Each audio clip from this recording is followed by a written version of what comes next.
Hello guys, welcome back to Sarojan Mitra. So आज का हमारा क्वेश्चन है यहाँ पे, let a n b n arithmetical progression and a six equal to 32, also a five minus a three equal to 10, then the value of a eight divided by 7 is. आपके पास option दिए गए हैं। तो देखो, हमें क्या दे रखा है कि अर्थमेटिकल प्रोग्रेशन दे रखा है ए पी।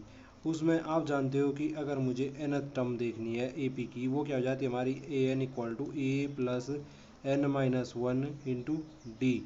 ये हो जाती है हमारी एन टर्म। अब हमें यहाँ पे जैसे सिक्स टर्म दे रखी है, तो यहाँ पे ए एन यानी कि ए सिक्स की वैल्यू दे रखी है आपको, कितनी दे रखी है, 32 दे रखी है। ए हमें पता नहीं है, तो हमने क्या कहा, यहाँ पे हमारा जो पहला पद था इस सीरीज़ का, ए ही ले लिया। Plus N minus one, N यानी कि कौन सी टर्म है, सिक्स है, तो सिक्स माइनस वन कितना हो जाएगा, 5। और यहाँ पे हम इसका जो कॉमन डिफरेंस है वो भी नहीं जानते, उसको भी हमने डी रहने दिया। तो ये हमारा एक क्या मिली, हमें इक्वेशन मिली।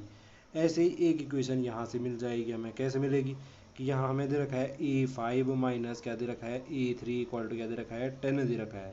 तो यहाँ से एक इक्वेशन बन सकती है। देखो कैसे, ये है जी हमें दे रखा ए फाइव। अगर मुझे लिखना होता ए एन इस वाले फॉर्मूले के हिसाब से, तो क्या हो जाता हमारा, ये हो जाता हमारा पहला पद हो जाता A N minus one, N यानी कि फिफ्थ टर्म है, तो फाइव माइनस वन यहाँ पे ऐसे लिखूंगा मैं, फाइव माइनस वन इंटू जो हमारा कॉमन डिफरेंस है वो डी है, तो माइनस इंटू डी हो गया, एंड माइनस अपनी जगह रहा। यहाँ पे क्या हो जाएगा हमारा, इस वाले का भी nth फॉर्म लिख दो, तो ए थ्री की वैल्यू क्या हो जाएगी, ए प्लस एन की वैल्यू हो गई three, three minus one into D equal to क्या हो जाता है आपका, जो दिया गया है यहाँ पे 10 के बराबर है।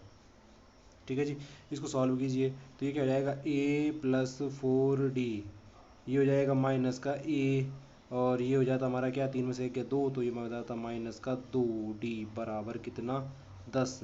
यहाँ से देखो ए से ए कैंसिल हो गया, ए माइनस ए, और फोर में से टू डी गया, तो ये कितना बचा हमारा, टू डी बराबर कितना बचा, 10। यहाँ से आप देख सकते हो कि डी की वैल्यू कितनी आ जाएगी, 10/2 हो जाएगा, तो कितना हो जाएगा, 5। तो डी की वैल्यू हमें मिल गई 5। अब डी की वैल्यू 5 मिल गई है, तो हम यहाँ पे जो हमें पहली इक्वेशन मिली थी उसमें डी की वैल्यू पुट करोगे, तो ये कितना हो जाती है हमारी, 32 बराबर हो जाता है ए प्लस 5 इंटू डी की वैल्यू 5 रखी, तो 5 इंटू 5 कितना हो जाता, 25। और यहाँ से ए की वैल्यू हमें क्या मिल जाती, 32 माइनस 25 कितना हो जाता जी, 7 हो जाता। कितना हो जाता, 32 में से 25 गया 7। तो ए की वैल्यू आपको मिल चुकी है, पहला पद मिल चुका है आपको 7 है, आपको डी की वैल्यू मिल चुकी है, कितना है, 5 है।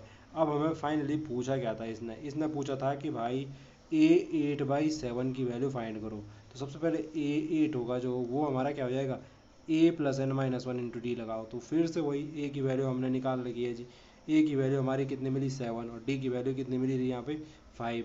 तो ए की वैल्यू 7 है, डी की वैल्यू 5 है, तो इसमें ए 8 की वैल्यू निकालोगे, तो a plus N minus one, N यानी कि एट्थ की वाली जो वैल्यू है, एट्थ टर्म, तो 8 minus one into D, D है कितना था हमारा, निकल रखा 5 निकल रखा है। तो यहाँ से इसको सॉल्व करोगे, ये कितना हो जाएगा हमारा, 7, 8 में से 1 गया, 7, 7 इंटू 5 कितना हो जाएगा, 35, 35 प्लस 7 कितना हो जाएगा आपका, 42।